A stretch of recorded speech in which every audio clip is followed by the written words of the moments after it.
Hey guys, welcome back to the channel. Today we are talking about how we spent $60,000 in 1 year of travel and what were the best things that we spent our money on and what were the worst things that we spent our money on.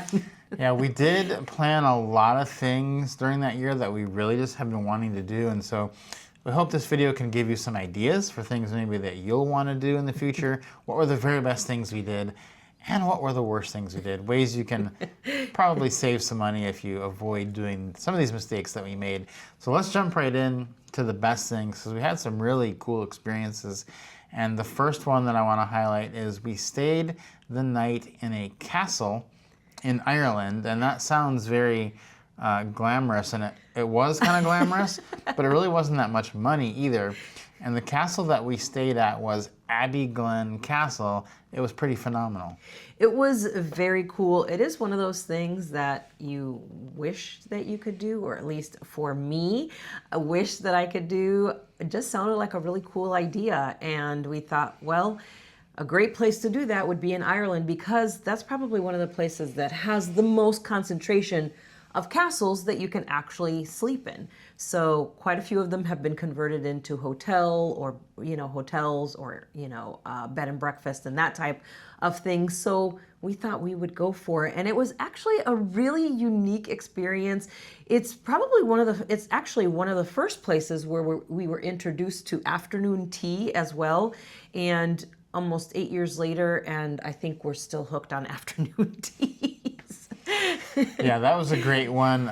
Staying in Europe, our next great experience that we did was we hadn't had much experience with spas or thermal baths, and we saw this place in Romania, Bucharest, Romania, called Therm Spa, and we thought, what do we got to lose? Let's go check it out. It turned out to be amazing. And you know, one of the things we were questioning was that it was only like $20 US to do this, and we were like, how good can this place possibly be? This is when we were getting, I think, a taste of the differences in prices outside of the US, and we thought, how good could it possibly be? I mean, the pictures look really good, but you probably have to pay extra to access everything. And we got there, and sure enough, for around $20 at that time, I think the price has gone up now in the last few years, but around $20, we got like some premium package where we could stay as long as we wanted. There was some kind of meal involved. You could go to any of the saunas, any of the baths. It was unbelievable, and what a luxurious experience that was. We absolutely loved our time there. And now anytime anybody tells us that they're going to Romania, we say, you have got to go to Therm Spa in Bucharest.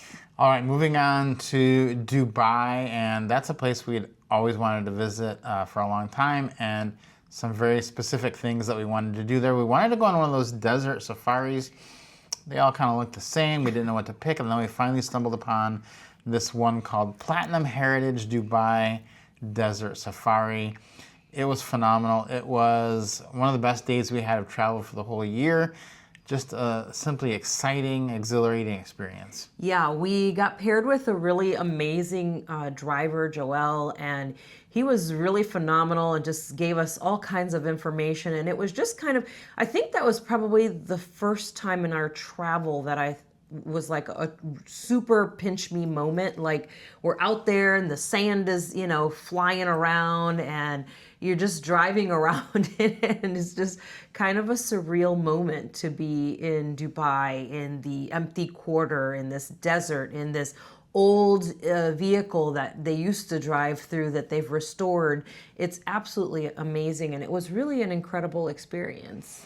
All right, this one was also amazing. It was renting a canal house in Venice. Now, I'm going to tell you, if you're one of the first people to watch this video and you are going to Venice anytime soon, go down to the description. We're going to put the link down there. Just go book this place, because run, don't walk to book it. It's that amazing. I don't know how it has any open days whatsoever on the calendar. Now, it has increased in price since we did it. When we did it, we paid $100 a night for this place. And this is what everybody is looking for. I did see it is still functioning. Has a 4.99 review out of 5. I don't know who gave it the 0.01 off. Shame on you. They must have been crazy. But this place is wild. I mean, this is exactly what you want. So I think it's about $200 a night now. So yeah, we're putting this out there. We're never going to be able to go there again now. It's going to be full soon. Now that we're sharing it with you. This place is great though. Yeah, it was actually a dream to be able to stay at a house that you could look right onto the canal, and to be able to. I think not only was it amazing that it was super cool that you had a view right on the canal of one of the canals, but the fact that you felt like a local, because it wasn't like in a tourist area. It was on the outskirts of, the main drag of town. So you really felt like you were in with the locals. I walked to the grocery store and got some things. We made dinner and we just sat there at the table right next to the window with the canal, and it was so beautiful. Yeah, don't get a hotel in Venice. Get this place. You'll be happy you did.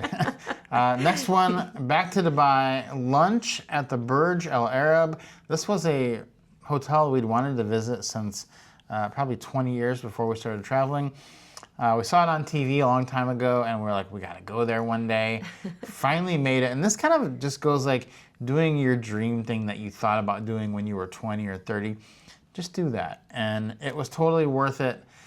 The cost was not that high, and it did give us access to the whole property for the day, because to stay at that hotel is exceedingly expensive. But if you go have lunch there, you can get on the property and just enjoy the place. Yes, because they do restrict it greatly. They don't want people just walking onto the property just to take pictures. So it is very restricted access to the property. So the only way to get on there is to stay there or to have a reservation at one of their restaurants, which is what we did. It was an incredibly enjoyable meal. It was in their restaurant with the big fish tank in it. It was so cool to eat there. And like you said, it was one of those things that we've had on our list for ages. We weren't even sure we'd ever be able to afford to even go there, but not just to go there, to be able to enjoy a meal there. It was really cool. All right, a private pool villa in Santorini. I'm going to let you talk about this one because this was your dream. How did it work out? That's right. This one we actually booked for our 25th wedding anniversary, and it was quite a treat. Not only was it a gorgeous villa with a private little cave pool, huge balcony, like overlooking the caldera. It was so beautiful. And then on top of that, they spoiled us absolutely rotten. They would bring us this lavish breakfast every single day that I was like, I don't know how many people they think we are, but there's just the two of us. They're bringing food for like 6 people. It was amazing. It was definitely a dream.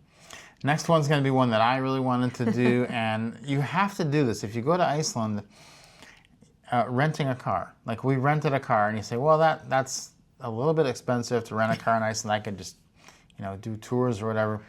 Having our own car in Iceland made all the difference in the world, because we decided a couple of nights, really late, we're gonna go out, the Northern Lights are out, we're gonna go try to find them. We drove 4 hours away one way to go see the Northern Lights, and we saw them. And if we hadn't had a car, we may have missed them the whole week.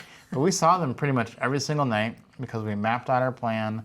Renting a car in Iceland was one of the best uses of money that we spent the whole time. Yeah, not only that, we could just go whenever, like you said, you could go whenever we wanted. You can do kind of off the beaten path type things.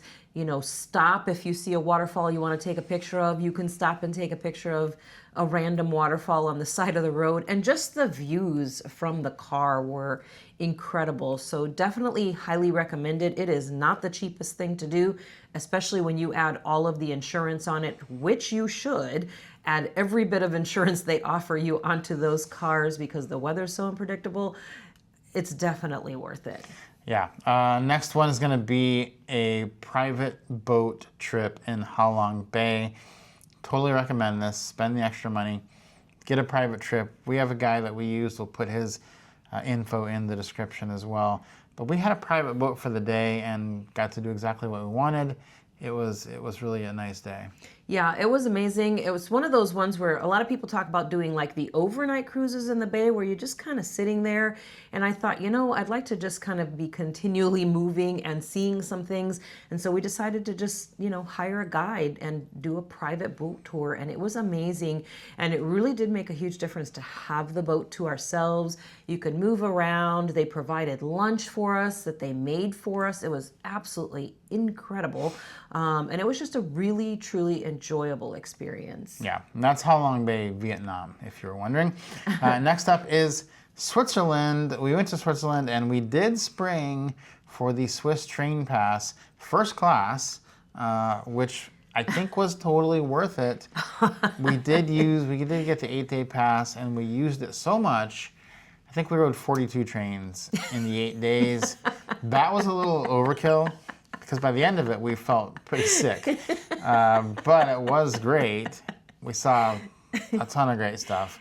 Do recommend it. Yes, at one point I was like, where are we? Are we still in Switzerland? I don't know. We're to the border of Italy, and then we were practically in France. I don't know where we were at some point. We were all over the place, literally covered the entire country by train in 8 days. Probably don't recommend that. Probably recommend doing the train, but maybe doing more than 8 days.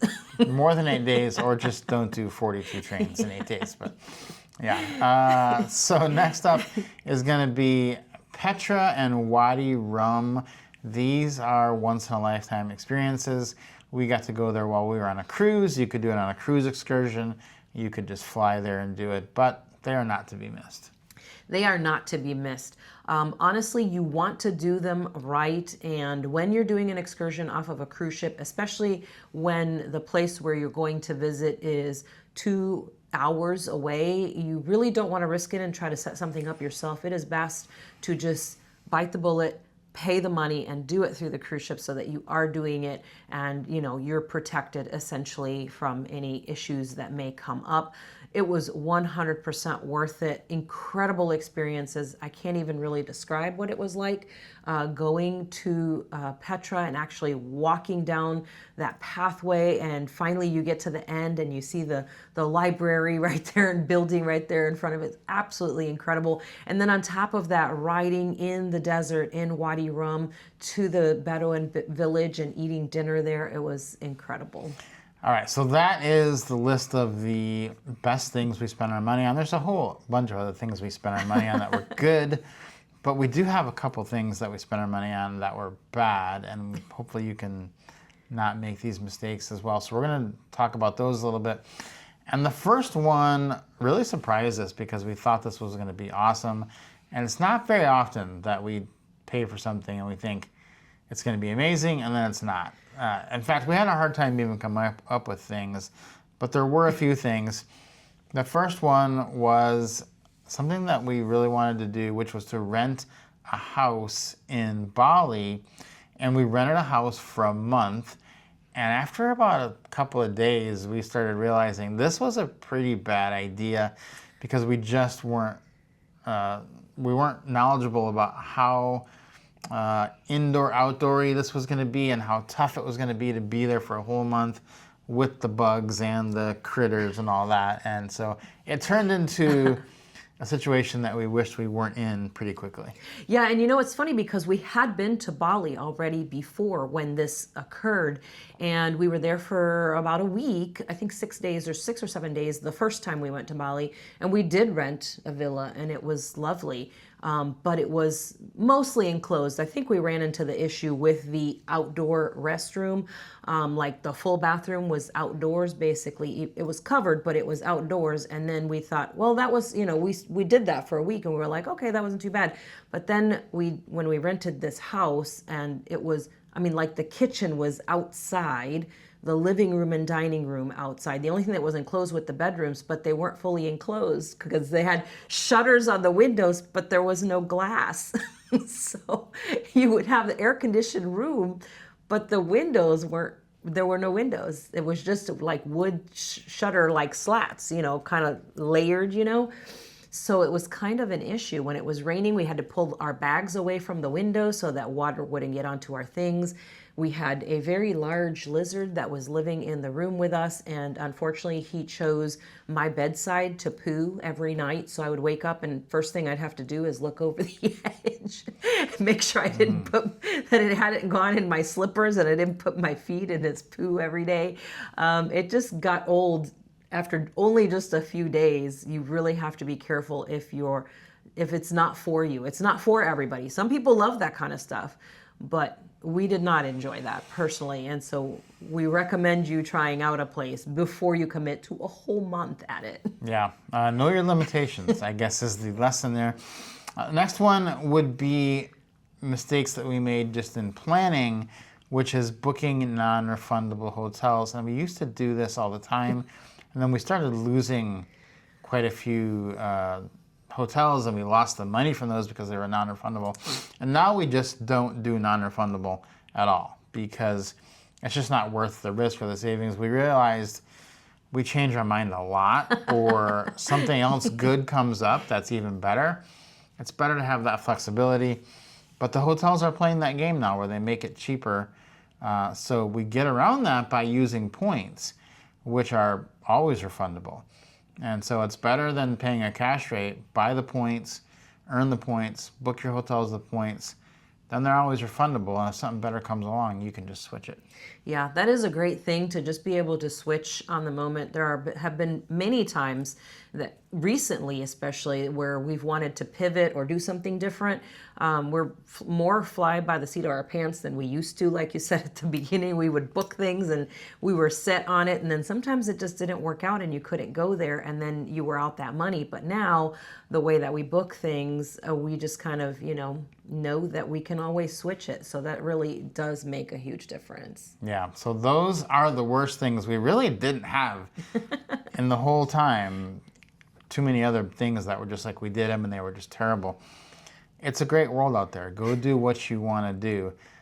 So hopefully this has given you some ideas, because some of these things that we did, the best things, were really, really wonderful. Yeah, definitely. Hopefully has given you some ideas of things to put on your list, because you do have to get through some of those things eventually. Yes, you could, do your slow travel. Yes, you can do some fun things here and there, but you want to add in some of those dream things that you've always wanted to do. You've got to do them at some point. So definitely add those in, a few each year and splurge on them, because we really haven't regretted any of those big splurges like that we've done, I think, ever. So hopefully this has been helpful to you guys. Let us know down in the comments if you added any of these things to your list off of our list of things that we really enjoyed. If you have questions, leave those down below. If you enjoyed the video, give us a like and consider subscribing. We'll see you guys next time.